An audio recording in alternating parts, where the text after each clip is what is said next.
Warga perbatasan Timur Leste sukarela serahkan senjata rakitan kepada TNI Angkatan Laut. Kapal perang India INS Karmuk P64 ikuti penutupan patroli terkoordinasi Indindo.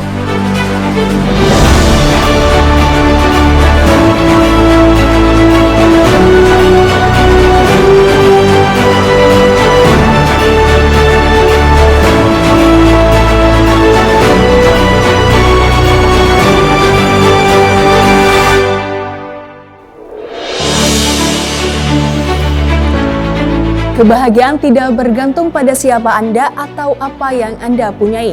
Kebahagiaan tergantung pada apa yang Anda pikirkan. Halo netizen, apa kabar Anda hari ini? Senang sekali saya Nabila kembali menjumpai Anda dalam Nevi News edisi akhir pekan Jumat 24 Juni 2022 dengan sejumlah informasi yang telah kami siapkan untuk Anda. TNI Angkatan Laut kirim kapal perang dukung ajang balap dunia Motocross MXGP. MXGP merupakan seri kejuaraan dunia motocross kelas teratas dalam Motocross World Championship yang digelar oleh Federation International de Motocyclisme, di mana Indonesia mendapat hak menjadi salah satu tuan rumah. Guna mendukung acara tersebut, KRI Banjarmasin dengan nomor lambung 592 terjun langsung untuk mendukung akomodasi sebagai hotel apung yang diperuntukkan bagi para penonton MXGP yang mampu menampung hingga kurang lebih 320 orang yang tidak mendapatkan tempat penginapan di Sumbawa. Komandan Lanal Mataram, Kolonel Laut Jawa Rawimbo menyampaikan, Lanal Mataram akan mendukung baik personel, material, dan logistik untuk menjamin kelancaran teknis KRI Banjarmasin 592 dalam mendukung MXGP di Samota, Kabupaten Sumbawa.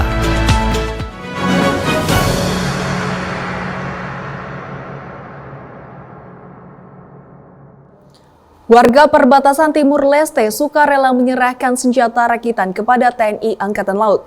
Dari wilayah timur kita bergeser ke Pulau Kalimantan, di mana pangkalan TNI Angkatan Laut Nunukan bekerja sama dengan Universitas Borneo Tarakan untuk komunikasi sosial.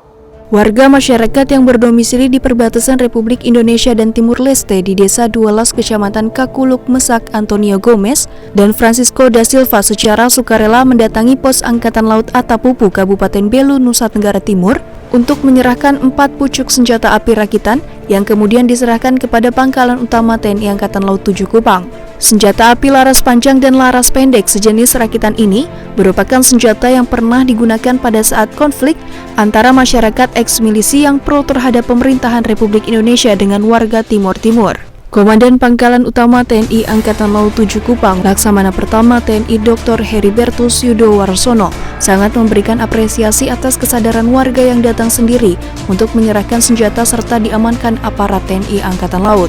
Kami selaku aparat TNI sangat berterima kasih adanya kesadaran daripada masyarakat untuk menyerahkan senjata api, mungkin sisa-sisa perjuangan ketika waktu itu untuk kita amankan. Stunting merupakan kondisi yang berefek dalam jangka panjang hingga anak dewasa dan lanjut usia. Bertempat di Aula Pertemuan Kantor Kelurahan Tanjung Harapan Kabupaten Nunukan, Komandan Pangkalan TNI Angkatan Laut Nunukan Letko Laut Pelaut Arif Kurniawan Hertanto menghadiri kegiatan komunikasi sosial yang bekerja sama dengan Universitas Borneo Tarakan yang bertemakan Cegah Stunting Itu Penting. Kegiatan ini diikuti secara antusias oleh 50 peserta yang berasal dari Kelurahan Tanjung Harapan dan sekitarnya, di mana kegiatan ini merupakan sarana yang efektif untuk menjaga, memelihara, dan meningkatkan hubungan kerjasama guna membangun komunikasi dengan saling memberi informasi.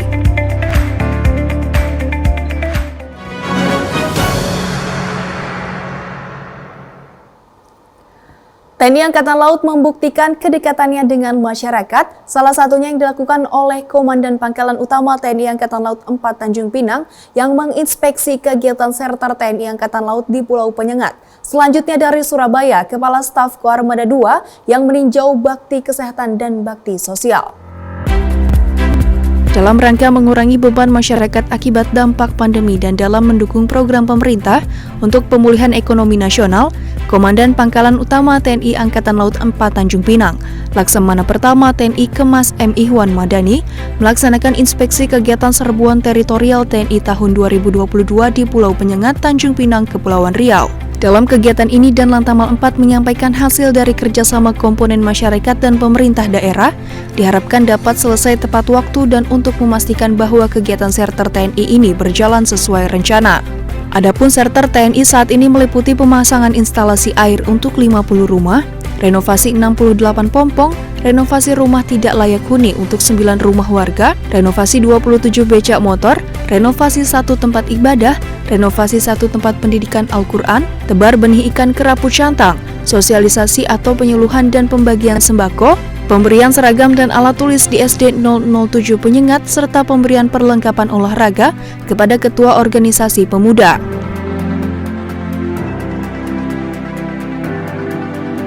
Mewakili Panglima Koarmada II, Kepala Staf Koarmada II Laksamana Pertama TNI Rahmat Jayadi menampingi Gubernur Jatim Haja Hovifah Indah Parawansa meninjau bakti kesehatan dan bakti sosial yang bekerja sama antara TNI Angkatan Laut, Koarmada II dengan FKG Unair dan FKG UHT yang dipusatkan di Pantai Slopeng, Sumeneb, Jawa Timur. Sebelum peninjauan, Gubernur Jatim dan Kas Koarmada II disambut dengan pengalungan bunga oleh Kacong Cebing diiringi musik Tong-Tong Sumeneb, dilanjutkan peninjauan sekaligus penyerahan bingkisan kepada 100 anak peserta sunat massal. Adapun agenda selanjutnya yaitu peninjauan UMKM, peninjauan donor darah, peninjauan sosialisasi kesehatan, peninjauan pemeriksaan mulut dan gigi, dan penyerahan santunan kepada anak yatim.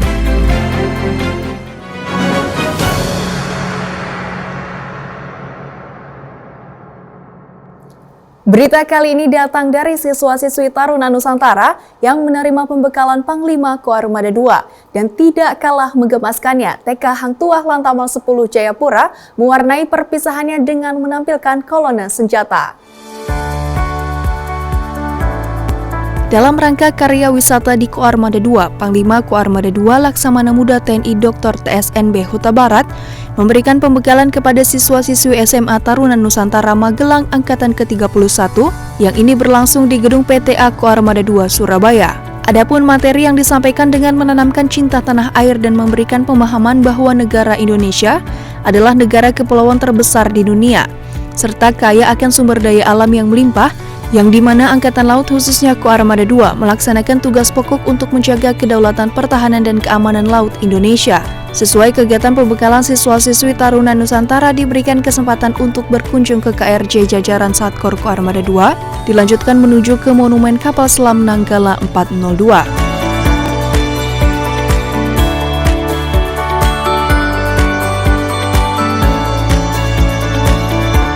Tujuan pendidikan adalah untuk mengembangkan potensi peserta didik agar menjadi manusia yang beriman dan bertakwa kepada Tuhan Yang Maha Esa, berakhlak mulia, sehat, berilmu, cakap, kreatif, mandiri, dan menjadi warga negara yang demokratis, serta bertanggung jawab. Bertempat di Aula Samudra Loka Mako Lantamal 10 Jayapura, pelepasan peserta didik TK Hang Tuah Jayapura dikemas dalam kegiatan pentas seni dan kolonel senjata murid TK Hang Tuah. Dalam kegiatan tersebut, peserta didik mempersembahkan berbagai atraksi dan kemampuan yang diperoleh selama menempuh pendidikan, di antaranya tari kipas, tari gembira kumpul, penampilan tari kuda lumping, tari sajojo, pembacaan puisi perpisahan dan percakapan virus corona, persembahan lagu, dan yang paling menyita perhatian dari tamu undangan adalah penampilan kolonel senjata anak-anak TK Hang Tuah.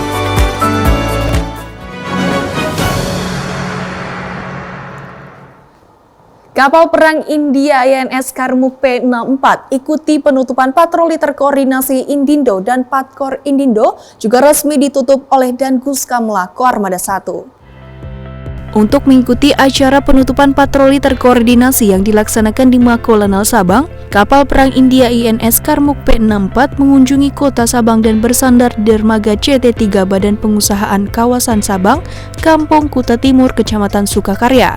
Setelah bersandar, Lanal Sabang melakukan penyambutan kepada pejabat Angkatan Laut India dengan pengalungan shell kepada Naval Component Commander Andaman and Nicobar Command CDRA, Prasan D. Sidaye, Commanding Officer INS Karmuk P64 CDR Syarat Dahia, dan Atan India Kapten N. Amitabh Saxena, dan disambut dengan tarian Ranu Pelampuan, yang merupakan salah satu tarian tradisi Aceh yang menggambarkan estetika dan etika yang tinggi di kalangan masyarakat Aceh dalam memberikan penghormatan kepada tamu. Kegiatan patroli terkoordinasi Indindo merupakan salah satu upaya untuk mewujudkan keamanan di laut dan mempererat hubungan Angkatan Laut kedua negara. Setelah melewati beberapa rangkaian kegiatan, Komandan Gugus Keamanan Laut Koarmada 1 Laksamana Pertama TNI Haris Bima Bayuseto secara resmi menutup kegiatan tersebut bertempat di Mako Lanal Sabang. Dan Guskamla Koarmada 1 yang diwakili oleh Pangko Armada 1 menyampaikan bahwa kerjasama patroli terkoordinasi antara Indonesia dan India dimulai sejak tahun 2003, di mana wilayah Andaman dan Pulau Nicobar India berbatasan langsung dengan Pulau Rondo Indonesia yang merupakan wilayah perairan penting dan strategis bagi perekonomian internasional. Ya netizen, berita tadi sekaligus menutup perjumpaan kita kali ini. Saya Nabila beserta redaksi yang bertugas hari ini pamit undur diri.